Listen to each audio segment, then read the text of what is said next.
The Kyle Rittenhouse defense rests its case. What's going on in Eastern Europe with Belarus and Poland? And love, hate, hate to end the week with the big man, Baker Machado himself. Friday, Need to Know. Let's go.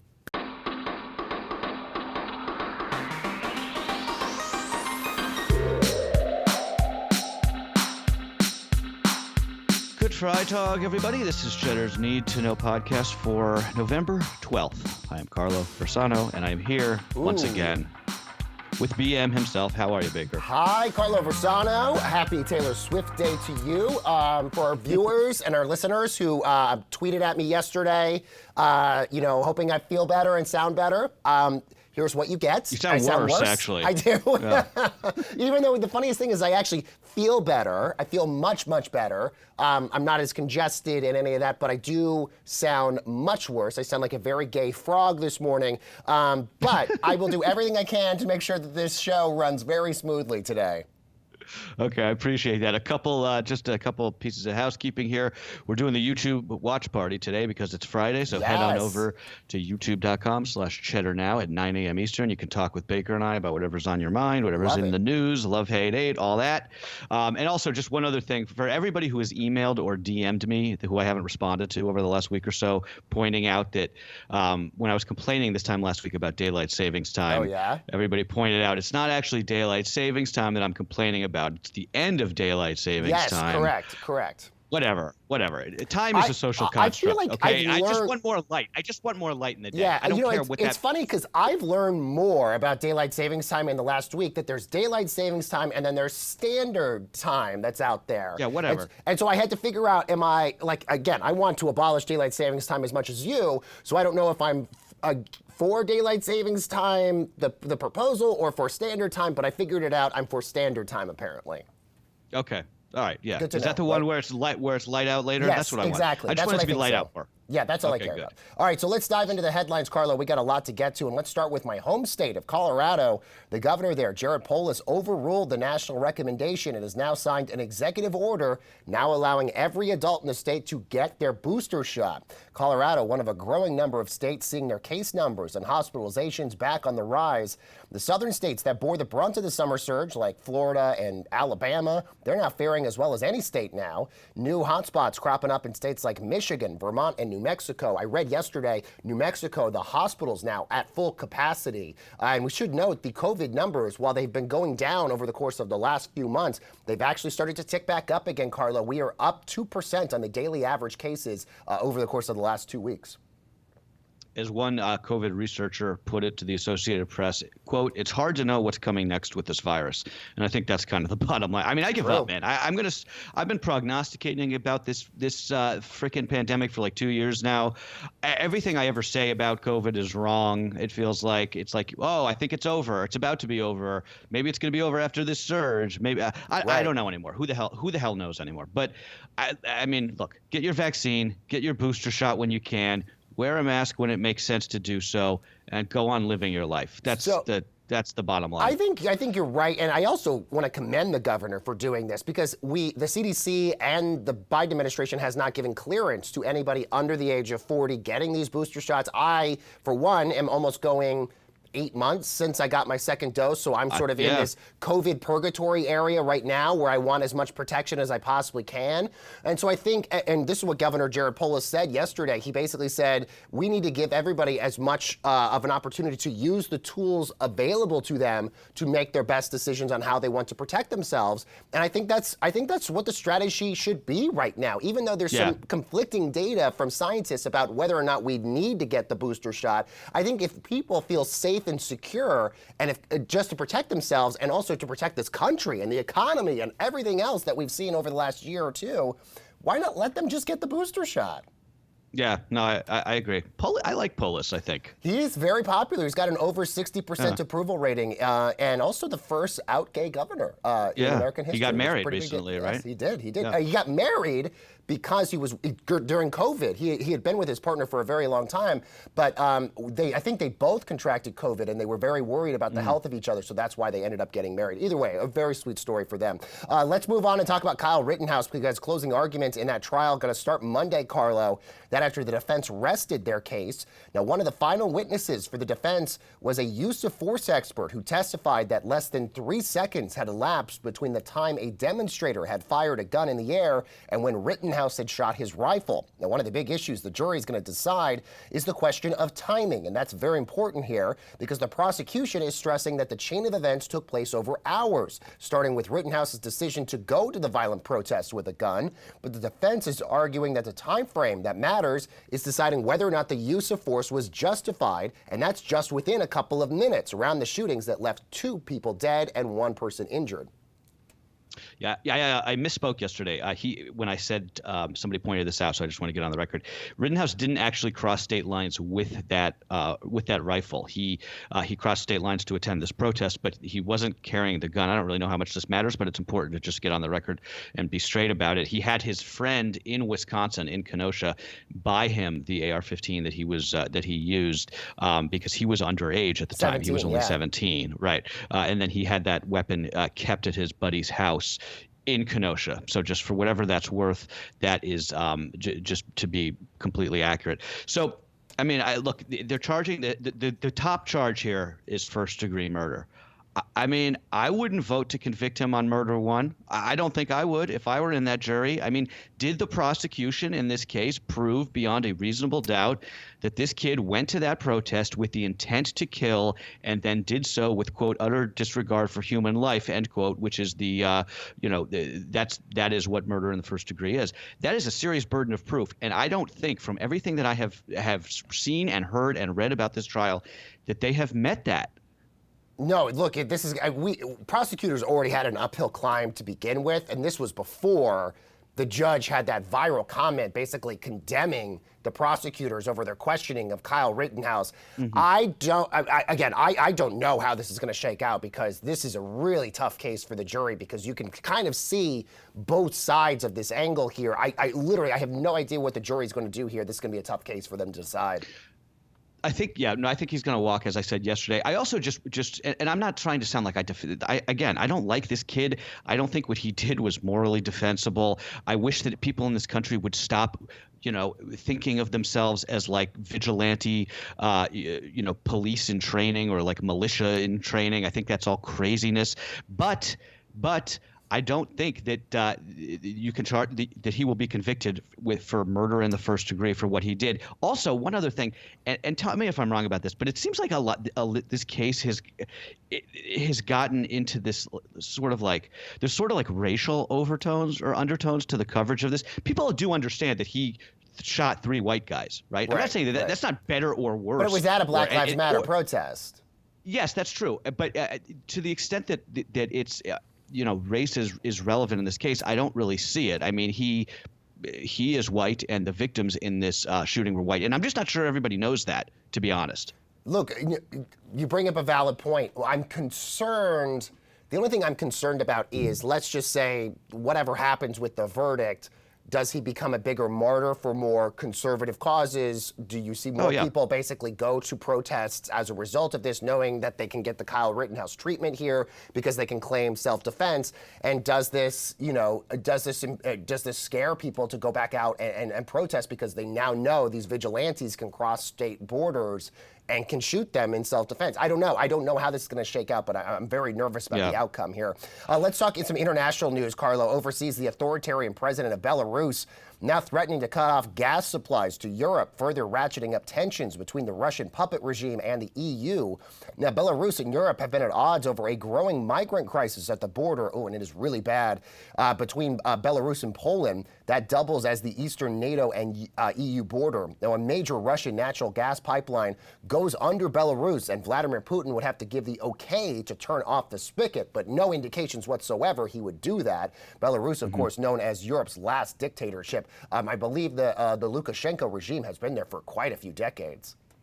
Yeah, I asked Becky, our Need2Know chief Eastern European affairs correspondent, about Belarus, what the deal is with that country, and she just turned to me deadpan and just said, "I'd rather live in Bulgaria," which, if you know her, is the equivalent of like me saying I'd rather live in New Jersey. No offense to our Jersey listeners, of course.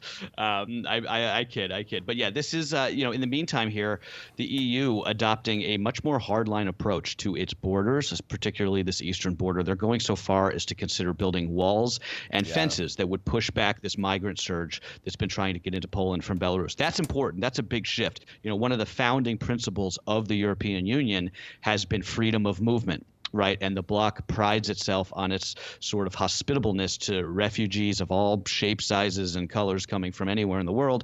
This is what got Angela Merkel in trouble back in 2015 with the Syrian refugee crisis.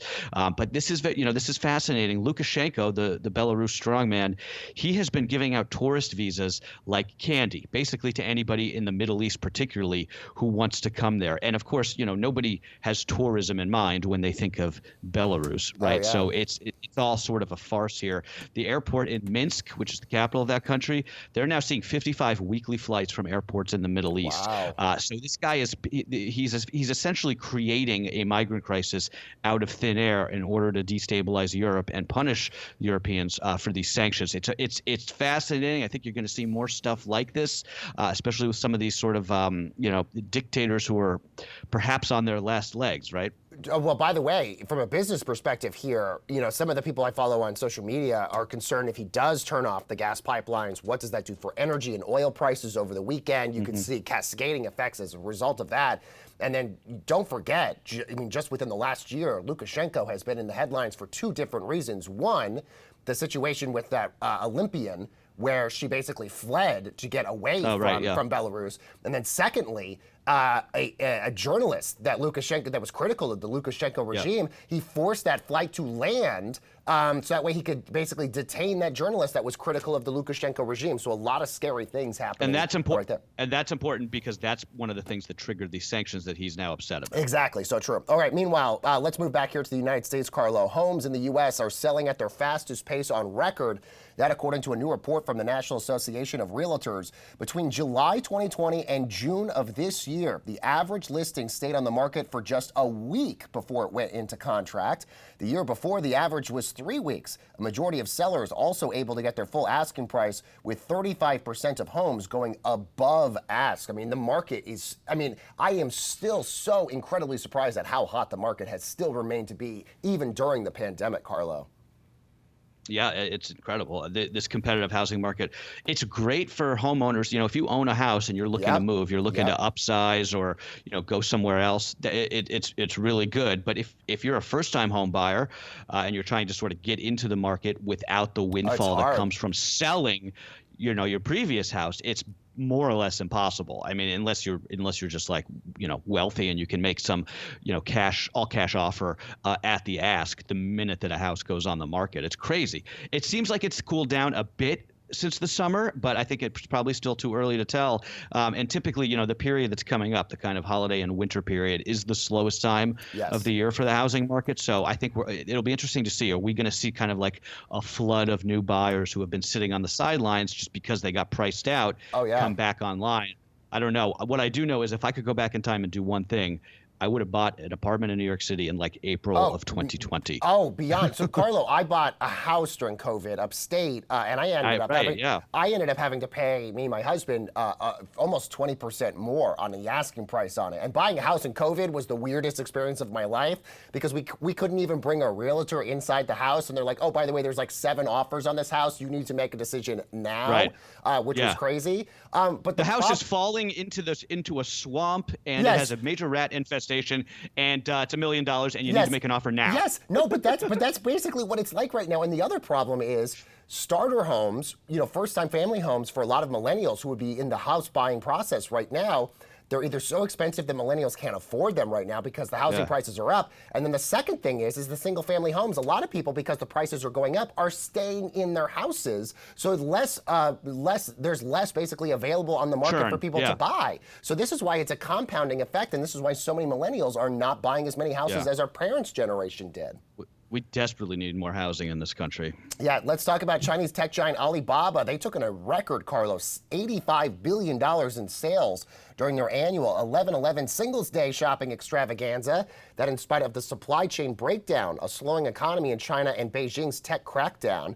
Now, while that is an amazing, astounding number, I mean, $85 billion is incredible, that dwarfs what Americans spend on Black Friday and Cyber Monday combined. It is the slowest pace of growth for Singles Day yet. I mean, it's incredible to think that like every year Singles Day gets bigger and bigger and bigger and bigger, but yet 85 billion was so small compared to previous ones.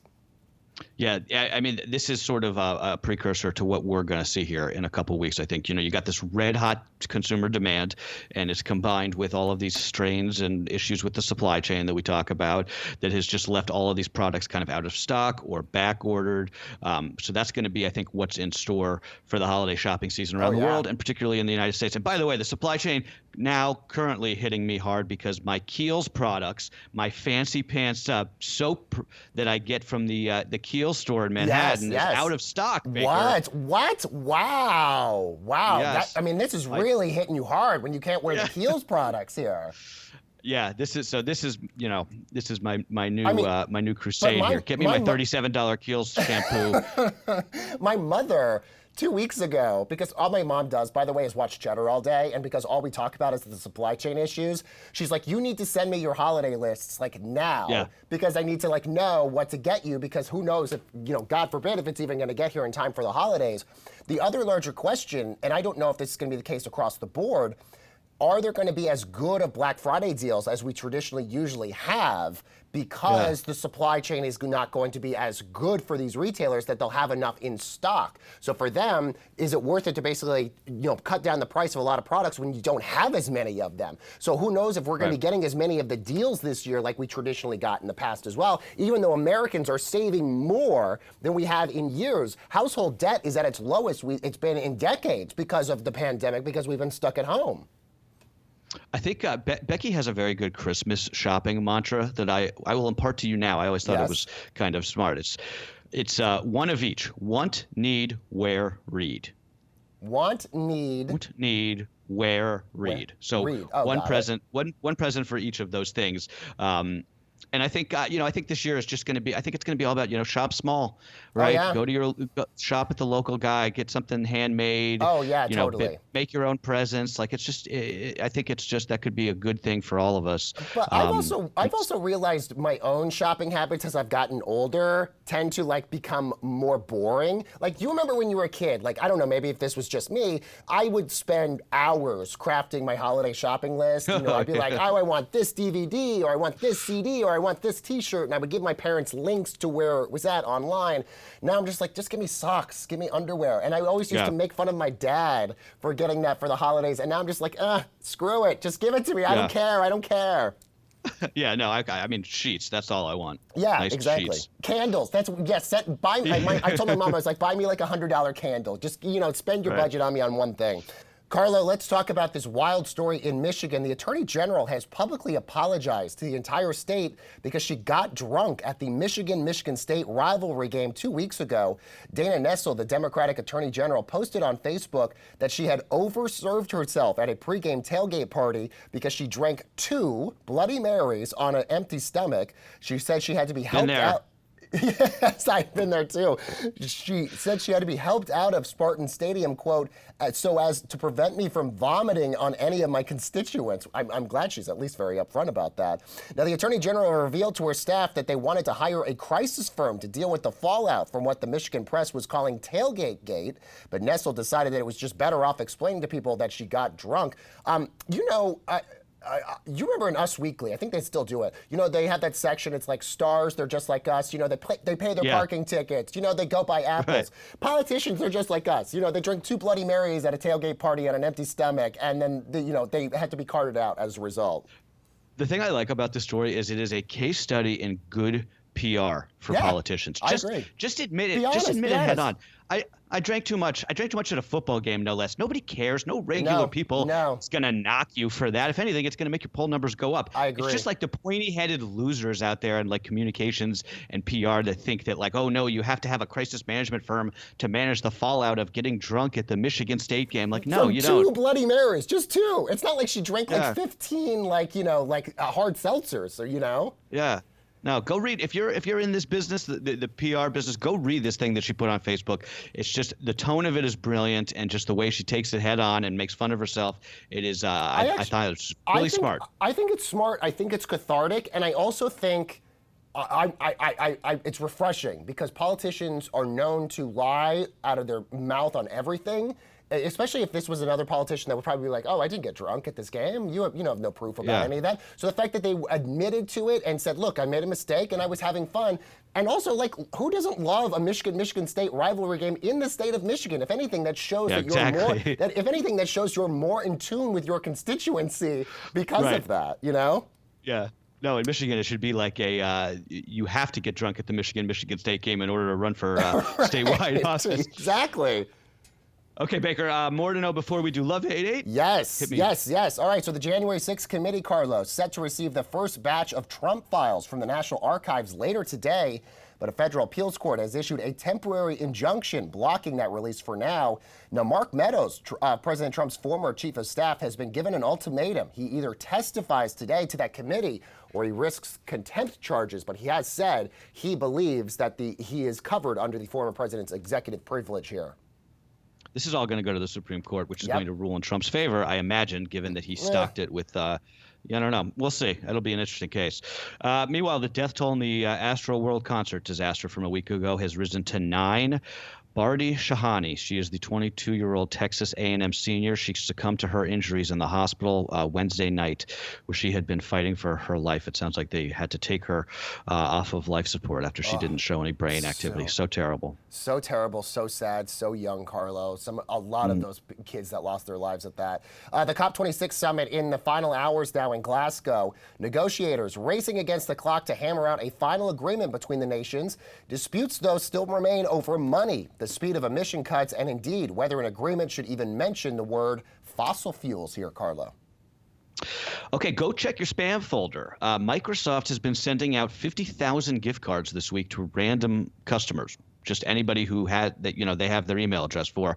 25,000 of those are for $10, but the other 25,000 are for a fat hundo, a fat stack, $100. Microsoft says the recipients were just randomly selected for this upcoming holiday promotion. $100 at Microsoft, that's not bad. No, you can find something to spend there pretty easily. Meanwhile, Carlo, as I said at the top of the show, and I'm loving it so far, Taylor Swift dropping her re-recorded 30-track version of her landmark 2012 album Red on all the streamers overnight. The release includes a 10-minute version of the song All Too Well, which was famously rumored to have been written about Jake Gyllenhaal after their breakup. Now, Swift did hint on Jimmy Fallon last night that she's going to perform that track on SNL tomorrow. I've listened to most of the album so far. It already got a perfect 5-star review from Rolling Stone already. I love it. It's amazing. It's so good. It's so perfectly tailored. I'm just a gaga over it right now.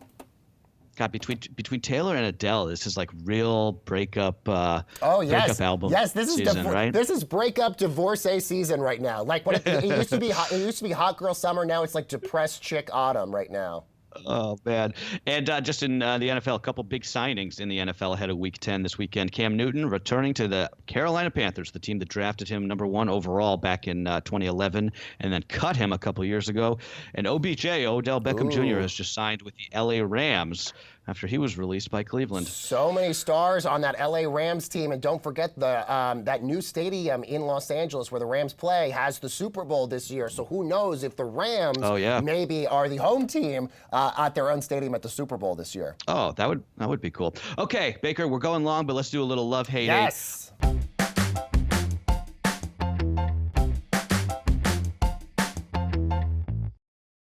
I will start today. One thing that we love making small talk with a stranger. Ooh. Don't make fun of me here, but I think it's it's an undervalued social skill. And when you have a baby, Baker, you will learn this one day. You become like the mayor of the town, right? I talk to everybody now. It's so funny. It's like I talk to the nannies at the park. I talk to, the girls at the cafe. Even the crazy guy on my block who apparently lives out of his car. I talk to him every day, and the baby really helps with that. But it just makes you realize, like, I think people really especially in a place like New York City where you're kind of like tuned to just not talk to people unless you're like actively being, harassed on the street or something. True. It's just it's nice to just talk about the weather, talk about whatever's on your mind. I'm 100% in agreement with you, and I also feel like people are doing it more now because we're kind of in this different phase of the pandemic. People aren't wearing their masks as much outside. Yeah. I think people generally are trying to find anything that makes them happy. So yes, I'm in the same boat with you. I actually enjoy it as well. Yeah, it's great. Just ask that old lady sitting on the stoop, like, what she thinks about the And weather. You'll have like a nice 5-minute conversation. She might thank you for doing that as well, and you might learn something from that old lady on that bench. Exactly. Meanwhile, one thing we hate, and I really hate this, if anything, it really grinds my gears, Carlo, people who do not return the cart to that little shopping cart hut in the parking lot. You can really tell a lot about a person by their willingness to just leave that cart in the middle of the parking lot where all of a sudden it's hitting cars and doing all this other stuff, rather than, I don't know, walking 5 feet to your left and just putting it inside the thing. I'm one of those people, and I know I'm probably in a very small minority here, but I will go and grab other people's carts when I'm returning my own just to return the other ones, just to clear out the parking lot, just to be a good Samaritan. That's a good. Okay, so here's the test. Here's the test on this, because I think everybody agrees that, like, yes, if it's like a crowded grocery store, a lot of cars going in and out, like, you got to return the cart, otherwise it's going to hit something. Here's the test, though. You're at Costco. It's like you're the last person to leave, right? It's 9 o'clock at night. It's desolate. The parking lot is totally empty. You put your stuff in your car. The cart hut thing is like 100 yards away. What do you do? Ooh. Oh, I'm already anxious just thinking of this already. Like, do you return it? And no one's watching. I do, and I do, and you know what happens? Then my husband yells at me. He's like, "You could have just left it. You could have just left it there. It'd be fine." Yeah. But no, I think the anxiety would kill me if I left it. I don't know if I'd be able to just leave it there. Yeah. No, I feel you. Then you just feel all day, you're like, I can't believe I left that cart there for somebody to hit. Weeks later, I'd still be thinking about it. Okay, and one thing that we ate, I had a good chicken Caesar yesterday, which is the least disappointing of the salads, at least the lunch salads. Put a little chicken, a little endive, some lemon. So I am Always good. I am a big fan, Carlo, of a chopped salad. I really didn't get into the chopped salad until I moved to New York, because that's not really a West Coast thing, the chopped salad. But I will take any good, crisp salad that is chopped. I think it's amazing. And a Caesar, also great. Yeah, chef salad's also good. Or a Cobb. Yes. Any of those salads are really good, but Caesar's my favorite. All right, well, on that note, Baker, thank you as always for filling in. I'll see you on the YouTube live chat in a little while, guys. Big party. Come join us, and have a great weekend. Jill's back on Monday, and that's what you need to know for Friday, November 12th.